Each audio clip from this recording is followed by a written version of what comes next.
In 1866, Charles Goodnight attached a food supply box to the back of an old army wagon, then turned it into a mobile kitchen for cattle drives crossing Texas, Kansas, and the grasslands beyond. Behind that chuck wagon was a story rarely told. Cowboys on the trail rarely ate the pretty dinners shown in the movies. They ate ash cakes buried in the coals, cornmeal mush before dawn, hardtack softened with hot grease, beans stewed with salt pork, potatoes fried with wild onions, slow-cooked rabbit, and poor, simple sweets made from molasses, dried apples, and raisins. Dish number 8 once made many modern people hesitate, but on a Texas ranch in 1874, it was a way of respecting the animal down to the very last part. And dish number 1, cooked in a cloth bag for hours, reminded those far from home that they still deserve to be cared for. Tonight, the old cast-iron pot is set back over the glowing coals, and the recipe box opens in the smell of smoke and red dust. Pull your chair closer to the fire and stay until the end to see which dish still reminds you of someone who knew how to turn very little into a warm meal. If this story brings back the memory of an old kitchen somewhere, please subscribe. And these 25 one-pot cowboy meals begin with number 25. From hot ashes to a bowl of porridge. Before dawn, before there was a slow-cooked pot of beans, even before loaves of bread rose golden in a Dutch oven, a cowboy meal began with very small things. A handful of meals, a little salt, a layer of hot ash, and hunger sits quietly beside the fire, waiting for the cook to turn something dry and hard into warmth. The early wind swept across the Texas grasslands. The cattle were still sunk in darkness. At the edge of the fire, the black cast-iron pot had not yet fully heated, but the cook had already bent down, pushed the coals aside, and listened to the gray ash scrape softly beneath a half-burned stick of wood. Dish number 25. Ash cakes. The smell of hot ash rose very faintly as the cook moved the coals aside. Wet cornmeal lay in his hands, coarse, heavy, and silent, like a meal that had not yet taken shape. Around 1870, on the cattle trails from Texas up to Kansas, an ash cake made from cornmeal, water, and a little salt might cost only about 1 to 2 cents. Cornmeal at the time was about 2 cents for 1 pound. Cheap, durable, and able to survive many days of dusty travel. The cook mixed the cornmeal with water, sprinkled in a pinch of salt, then shaped it into a flat cake with his 2 calloused hands. He wrapped the cake in wet corn husks or green leaves, buried it in the hot ash at the edge of the fire, and let the coals do their slow work. After about half an hour, he pulled the cake out, brushed off the gray layer with his hand, and broke away the dark, scorched edge to reveal the dense center, hot and scented with smoke. On the open range, a clean pan, an oven, and free time were all rare. Ash cakes were born from that kind of hardship. They needed fire, meal, water, and someone who knew how to wait. They were not pretty, but they were enough to get through the day. Dish number 24. Cornmeal mush. At 4 o'clock in the morning, the coffee was still boiling in the tin pot. Beside it, the pot of cornmeal slowly thickened over a low fire, steam rising like the first breath of a long day. Around 1870, at poor cattle camps along the Texas frontier, a bowl of cornmeal mush before dawn might cost only about 1 cent. Cornmeal sat deep in the supply barrel, cheap, filling, and enough to keep a man in the saddle for many more hours. The cook poured cornmeal into boiling water, stirred slowly so the meal would loosen, seasoned it with salt, then let the pot thicken over low heat. The wooden spoon dragged across the surface of the mush, leaving a short trail before the pale yellow meal closed back over it. Whatever was left was poured into a pan, set aside to cool, cut into thick slices, and fried again at the next meal in a little leftover grease.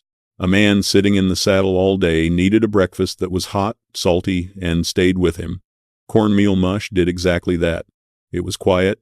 It was filling. It followed them through the sun, the dust, and the fading sound of cattle hooves. The hot bowl kept a man on his horse. Dish number 23, hardtack skillet cake. A dry piece of hardtack snapped in the hand with a sound like thin wood cracking. When it fell into a pan with hot grease, it began to soften, sizzle lightly, and come back to life. Around 1872, At cowboy camps using leftover military supplies along the Kansas cattle trail, a serving of hardtack fried in a cast-iron skillet might cost only about 3 cents.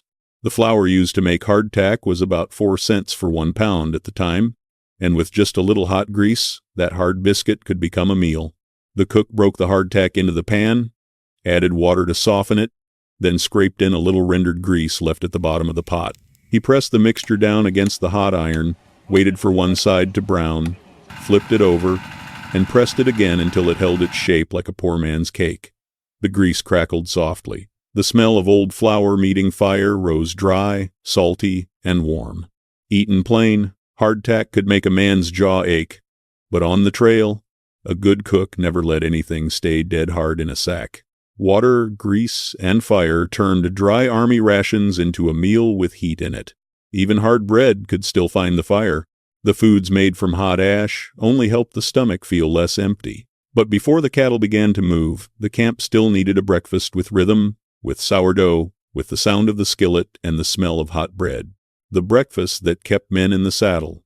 When the air was still cold, and the reins were still covered in dew, breakfast on the trail often spoke before the men did. The sound of coffee boiling close to the glowing coals, the sound of batter hitting cast iron, the smell of sourdough warming in the thin air of dawn, all of it made the makeshift kitchen wagon feel like a small home in the middle of the grasslands.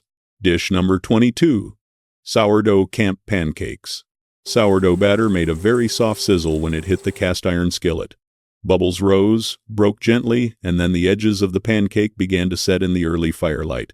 Around 1875, on the cattle trails from North Texas to Kansas, a stack of sourdough pancakes for breakfast might cost about 4 to 6 cents. Flour or cornmeal at the time was about 2 to 4 cents for 1 pound, while the molasses in the kitchen wagon was poured very sparingly because it cost about 15 cents for 1 gallon. The cook stirred sourdough starter with flour, added water, beat the mixture until it was just thin enough, then ladled it onto a greased skillet 1 scoop at a time. He waited for bubbles to rise on the surface, flipped each pancake exactly once, stacked them low, and drizzled a little molasses if there was still any left in the jug.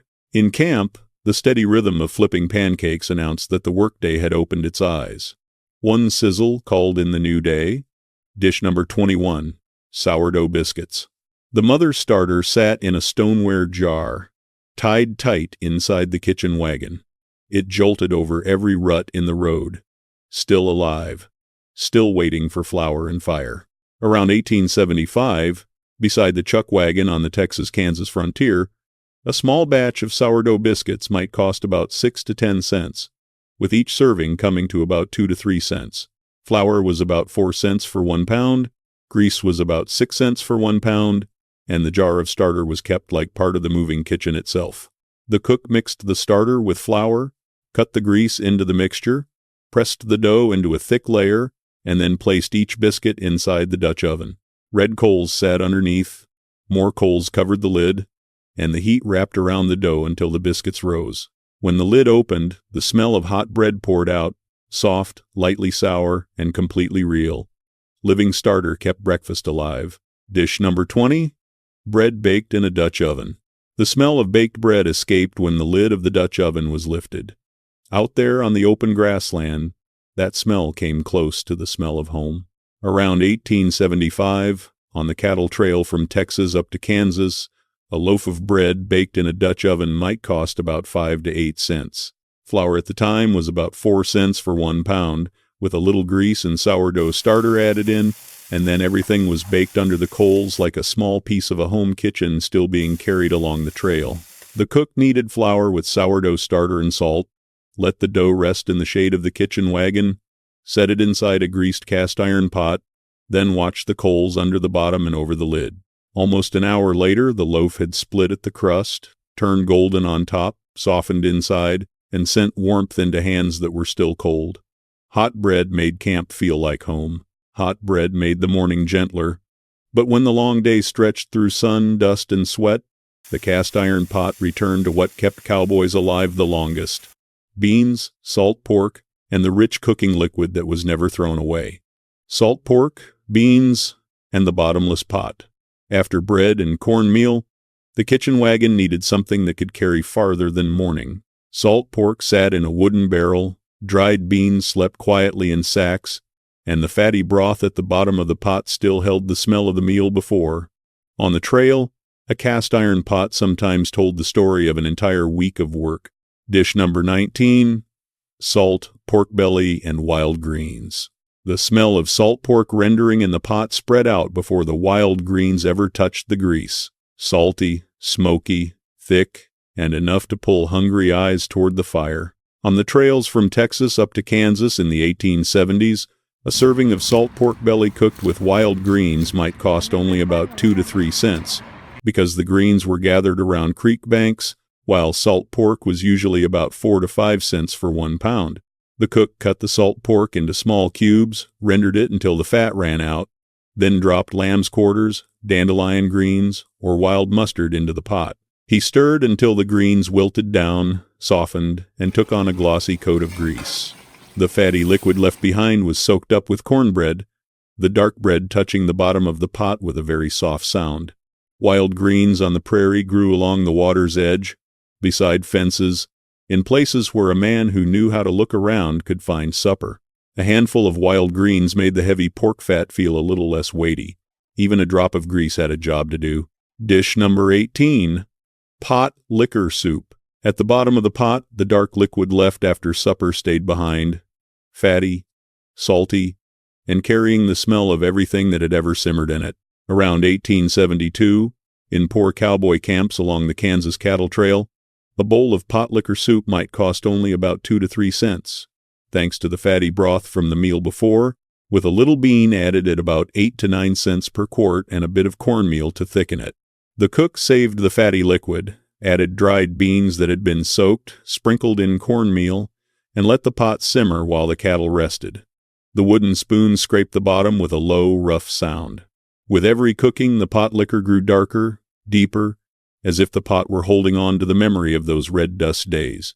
A good camp cook thought about tomorrow night, the morning after, and the long stretch of trail still ahead. In the old recipe box, what was left over always had another life. The pot remembered every meal before. Dish number 17, salt, pork, and beans. The pot of beans simmered under the cast-iron lid, almost silent, while men and horses moved through a full day of red dust. During the cattle drives from 1870 to 1872 along the Texas-Kansas Trail, a pot of beans cooked with salt pork might cost about 12 to 18 cents, coming out to about 3 to 5 cents per serving. The cook soaked the beans overnight, rendered the salt pork at the bottom of the Dutch oven, poured in the beans, added enough water to cover them, sealed the lid tight, and let the pot sit over the coals for 6 to 8 hours. When he opened it, the bean skins were soft enough to almost fall apart, grease coated every bean, and the stew was thick, hot, and deep. For men working for long hours in the sun, wind, and cattle, food needed to stay in the belly. Beans did that quietly. Beans carried a man through the long day. Beans and salt pork kept the camp standing, but the grasslands had their own share to give. From potatoes, wild onions, rabbits, and dried chilies, to the things the land and sky allowed the cook to bring back to the pot. What the prairie gave? Once the kitchen wagon had gone far from town, the cook began looking beyond the supply boxes. Dry ground had potatoes. Creek banks had wild onions. A small hunt could turn a thin supper into a stew with meat in it. On the open range, the grasslands also had their part to give to the cast-iron pot. Dish number 16, chopped potatoes fried with wild onions. The smell of potatoes pressed into hot grease mixed with the scent of wild onions freshly gathered by the creek bank.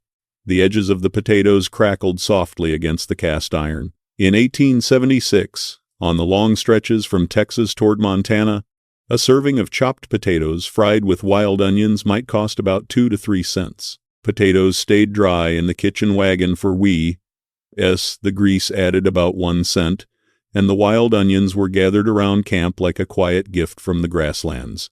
The cook cut the potatoes into rough pieces, threw them into a skillet with rendered grease, added wild onions, and pressed them down until the edges blistered and turned brown. He stirred very little. The cast iron did the rest, letting the heat pull the smell of earth, grease, and young grass into every piece of potato. Potatoes held up through many days on the trail. When they met wild onions, they carried the trace of the place where the crew had just stopped. The grasslands added their scent to the potatoes. Dish number 15, slow stewed jackrabbit. The small rabbit lay in the pot, quiet as a promise. When the broth began to simmer, the whole camp knew there would be meat that night. Around 1873, on the dry grasslands of the Texas Panhandle, a pot of slow-stewed jackrabbit might cost about 2 to 4 cents for grease, salt, pepper, and dried onion. The rabbit itself usually came from a hunt near camp, and the real value was in the time and the low fire. The cook cut the rabbit into pieces, seared it in grease until both sides darkened, added water, dried onion, salt, and pepper, then covered the Dutch oven. A few hours later, the meat was tender enough to almost fall from the bone. The broth had lightly thickened, and the smell was deeper than the rough look of the dish. Rabbit meat was lean and could dry out easily over a hurried fire. A camp cook understood that. He let the pot lid hold in the steam and let time soften the poor cut of meat. Slow cooking saved poor meat. Dish number 14, pemmican stew. The block of pemmican sat in the hand like a piece of dark wax. Dried meat, rendered fat, and berries had been pressed together. Small in size but carrying many days of travel. Around 1874, on the Great Plains, a serving of pemmican stew might cost about 5 to 8 cents. Cowboys learned many ways of preserving food from native people and mountain men, then let dried meat, fat, and berries melt into boiling water to become a thick stew. The cook broke the pemmican into the pot, added dried corn or wild roots if there were any left, stirred until the fat melted, then let the low fire soften and swell the dried meat. A layer of fat rose to the surface. The faint tartness of the berries passed through the heat and left a warm feeling in the throat. On a cold, windy stretch of trail, fat-fed working men went the way red coals fed the pot. It kept the body moving forward. Fat was the fire inside a man. Dish number 13, trail chili. The pot of chili turned deep red when hand-ground dried chilies met hot grease. The sharp smell rose, stronger than the wind. Around 1874, between Texas cowboy camps and Mexican vaquero camps on the cattle trail, a small pot of chili made with dried meat, dried chilies, grease, and wild garlic might cost about 8 to 12 cents. The cook soaked the dried chilies until they softened, ground them by hand, seared the meat in grease until the edges browned, then poured the ground chilies into the pot. He stirred, seasoned, covered it, and let the slow fire pull the heat into every strand of meat. The red color deepened under the glow of the coals, like another small fire in the night.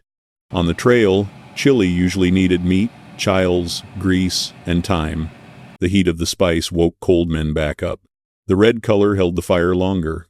The dishes from the grasslands kept men stronger, but after many days of dust, grease, beans, and dried meat, the whole camp still needed something softer, a little sweetness to remember that being far from home had never meant forgetting home, a small sweetness to keep men from forgetting home. If the old recipe box still kept one sweet card for the trail, that card must have carried the smell of molasses, dried apples, and wood smoke. After many days of salt meat, thick beans, and red dust clinging to sleeves, sweetness became a very small, quiet place. It made the whole camp sit still for a little while longer. Dish number 12, molasses and biscuits. Molasses flowed slowly over the hot biscuit, black and glossy, thick and heavy, giving off a lightly burnt sweetness mixed with the wood smoke at the end of the day. Around 1873, on the Texas-Kansas frontier, a serving of hot biscuit drizzled with molasses might cost about 2 to 4 cents, when flour was about 4 cents per pound, grease about 6 cents per pound, and molasses about 15 cents per gallon. The cook broke open a hot biscuit, set it on a tin plate, poured thick molasses over the top, and let the syrup soak down into the dry center. The biscuit took in the sweetness very slowly. The edges softened, the molasses shone under the firelight, and the tin spoon touched the plate with a sound as soft as evening settling in. The men eating still carried the smell of reins on their hands, the smell of horses on their shirts, and trail dust on their necks. And yet that sweetness made the evening feel lighter. A small sweetness pulled home a little closer. Dish number 11, Dried apple stack cake. The dried apple slices lay wrinkled in the cloth bag, light as old paper. When they met hot water, they softened, swelled, and gave back the smell of autumn. Around 1875, after a supply stop in Abilene, Kansas, a serving of dried apple stack cake might cost about 4 to 6 cents, with dried apples at about 10 cents per pound, flour at about 4 cents per pound, and sugar at about 7 to 10 cents per pound. The cook soaked the apples until soft, mashed them with a little leftover spice, spread them between flat layers of sourdough cake, and baked everything in the Dutch oven. After that, he wrapped the cake overnight in a cloth towel, letting the moisture from the apples move through each layer and soften the cake like an old memory. A cake like that needed more time than money. It said that someone had thought about the small happiness of men worn down by exhaustion. Dried apples still remembered autumn. Dish number 10, vinegar pie. The gentle L-E-sharp smell of vinegar rose from the hot filling, strange but soothing. When the sugar melted, the camp kitchen seemed to brighten a little. On the Texas-Kansas open range in 1870, a small vinegar pie might cost about 10 to 15 cents, thanks to flour at about 4 cents per pound, with sugar, water, and vinegar added to create a sweet tart flavor in place of fresh fruit. The cook stirred vinegar with sugar, flour, and water, heated it until the filling turned glossy, then poured it into a pie crust set inside the Dutch oven. He watched the coals on the lid carefully, keeping the heat light so the crust turned golden while the filling stayed soft, fragrant, gently sour, and deeply sweet. After many weeks of beans, dry bread, and salt meat, that sweet tart taste could wake the memory of a faraway kitchen, an old window, a hand that had once cut pie. No lemons, but still a little gentleness. Dish number 9, spotted pup. Raisins floated in spots through the pot of rice pudding, like small dark marks in the sweet white layer as it simmered. Around 1876, in cowboy camps on the Texas Cattle Trail, a pot of spotted pup made from rice, sugar, and dried fruit might cost about 12 to 18 cents. Rice at the time was about 5 cents per pound, and dried fruit about 10 to 20 cents per pound, so every raisin carried a feeling of value. The cook poured rice into the pot, added water or condensed milk, sprinkled in raisins, stirred slowly, and lowered the fire so the rice could soften and swell. When the pudding turned thick and sticky, each dark raisin spot appeared, sweet, deep-colored, and warm in the thin steam. Spotted pup gave the camp more than energy. It reminded men far from home that they still knew how to smile beside the fire. One sweet pot kept men tender. Sweetness softened men far from home. But life on the grasslands also had dishes that were harder to talk about, born from an old rule. When an animal had fed the whole camp, every part of it deserved respect. No part of the animal was thrown away. After the sweetness beside the fire, the story returns to the harsher side of life on the grasslands. Some dishes would make people pause today, but on the trail, gratitude often began with using every last part. Dish number 8, prairie oyster scramble. On the morning after calf branding, the camp settled into a deep quiet. In the skillet, small pieces coated in cornmeal touched the hot grease, sizzled softly, and turned golden. Around 1874, during branding season on Texas ranches, a serving of prairie oyster fried with cornmeal and grease might cost about 2 to 3 cents if no eggs were added. The main part came from the day the calves were castrated, while the cornmeal and grease helped the skillet take on a crisp golden color. The cook cleaned the meat, cut it into small pieces, coated it in cornmeal, and then fried it in hot beef fat. If there were eggs left, he beat them into the skillet and stirred gently so the eggs wrapped around the meat. The grease sang low, and the smell of browned meal mixed with the smoke of morning. On the grasslands, pride was too expensive. They ate what the cattle gave them, with silence and gratitude. No part was looked down on. Dish number 7, son-of-a-gun stew. On the wooden board beside the kitchen wagon, the heart, liver, tongue, and every usable part waited for the knife. Rough-looking but full of value. Around 1874, during calf butchering days on the Texas Trail, a pot of son-of-a-gun stew might cost about 5 to 8 cents. The heart, liver, tongue, and kidneys came almost straight from the freshly butchered animal and with onion, chili, flour, and grease added in, they became a stew for the whole camp. The cook chopped each piece of meat, put it into the Dutch oven with dried onion, chile, and a little grease, then stewed it until the meat juices thickened the pot. The rich smell of roses slowly, heavy, and warm. A calf in those days fed more than one meal. The men sitting around the fire understood that life deserved to be used fully. One calf fed the whole camp. Dish number 6, mulligan stew. The recipe sat inside the hot pot with 2 rabbit legs, a handful of beans, a few potatoes, and the last bit of salt pork. Around 1878, in poor labor camps near the Kansas railhead, a pot of mulligan made from hunted meat, potatoes, beans, and whatever could be traded for might cost about 10 to 15 cents, coming out to about 3 to 5 cents per serving. The cook put everything still edible into the pot, added water, cut up potatoes, dropped in beans, scraped in salt pork grease, and stewed it until every ingredient came together. The wooden spoon stirred slowly, hitting the bottom of the cast iron with a rough sound like the end of the day. On days when supplies were nearly gone, even small things could become supper when they met the right fire. Small things could still save supper. From the parts of the animal to the scraps left behind, the cast iron pot kept gathering and holding a whole tired week before the kitchen wagon found the next supply town. The stew made from what was left. In a poor man's recipe box, what was left over was never crossed out. It sat quietly at the edge of a barrel, at the bottom of a sack, inside a piece of old bread, waiting for another pot.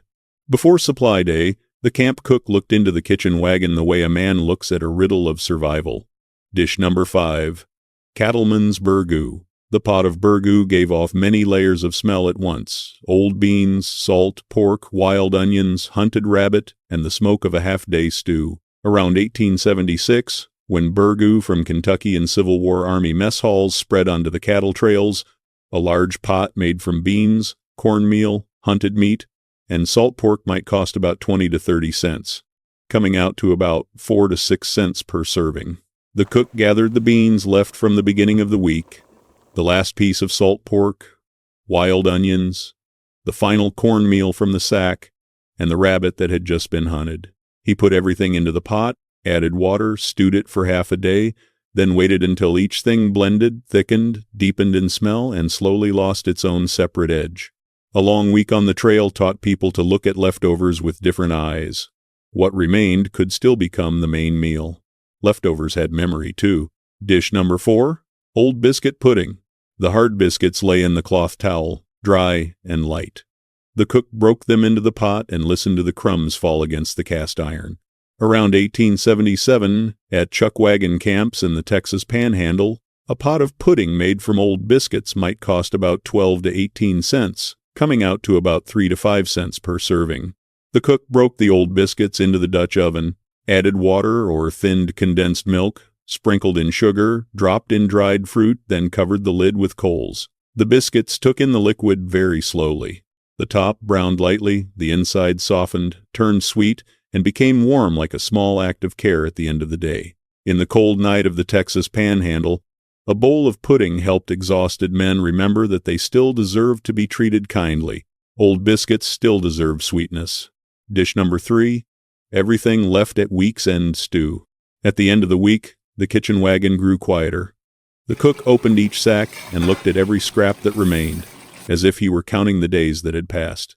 Around 1877, before the cattle drive reached a supply town in Kansas, an end-of-week stew gathered from leftover beans, salt pork, dried corn, flour, and herbs might cost about 10 to 20 cents, coming out to about 3 to 5 cents per serving. The cook checked the old beans, the piece of salt pork, the dried corn, the herbs, the last flour in the sack, and the water, then put everything into the pot. He stirred, covered it, buried the pot in the coals, and waited for the smell of the whole week to come together. By the end of the trail, the pot still found a way to feed the people around the fire. At week's end, the pot still gave more. By now, the dishes had become quiet messages from the camp cook, saying there was still enough for everyone. The final 2 dishes would bring the story back to where the workday began and ended: a cup of black coffee then a slow-cooked sweet dish for people far from home. The final dish and the dignity of men far from home. 23 dishes had passed through fire, ash, grease, beans, salt meat, wild greens, old bread, and leftovers. At the end of the trail, the story returned to two things that were truly cowboy: a tin cup of black coffee calling men out of the dark, and a sweet dish cooked in a cloth sack for men far from home. Dish number 2, cowboy coffee. The tin coffee pot boiled hard over the fire, its lid trembling slightly, black foam rising and then settling back down when the cook lifted it away from the coals. Around 1872, in cowboy camps before dawn in the Texas Panhandle, a tin cup of black coffee might cost about 1 to 2 cents. Roasted coffee at the time ran about 23 to 42 cents per pound, so every tin cup was brewed carefully, bitter, hot, and strong enough to pull working men out of the cold. The cook poured cold water into the pot, added coarsely ground coffee, set it over the fire, and boiled it until the sound under the tin lid turned sharp. He added a little cold water to settle the grounds at the bottom, then poured the coffee into cups. The steam rose into the faces of men still heavy with sleep, warming fingers stiff from dew. Coffee stood beside almost every cowboy meal. It opened the workday even before the sound of reins being pulled tight. Coffee called men out of the dark. Dish number 1, son of a gun in a sack. The cloth sack, tied tight, sat in a pot of boiling water for hours. The smell of beef fat, molasses, and dried fruit mixed into the steam. Around 1882, in a Christmas camp far from home, near the end of a North Texas cattle drive, a son of a gun in a sack pudding made from beef fat, flour, dried fruit, and molasses might cost about 20 to 30 cents, coming out to about 4 to 6 cents per serving. The cook mixed rendered beef fat with flour, dried fruit, molasses, and the last bit of spice. He wrapped the mixture in a cloth sack, tied the mouth of it very tight, then boiled it in a pot of water for 3 hours. When he opened it, the pudding had firmed up, darkened, turned both sweet and salty, heavy in the handy, warm like an act of kindness. That dish took time. It took waiting.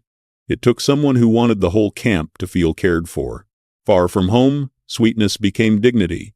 Far from home, they still deserved a sweet dish. The 25 dishes that just passed by did not belong to a fine dining table or a menu printed in fresh ink. They lived on cornmeal, hardtack, dried beans, salt pork, wild greens, potatoes, dried chiles, molasses, old biscuits, and the liquid left at the bottom of the pot.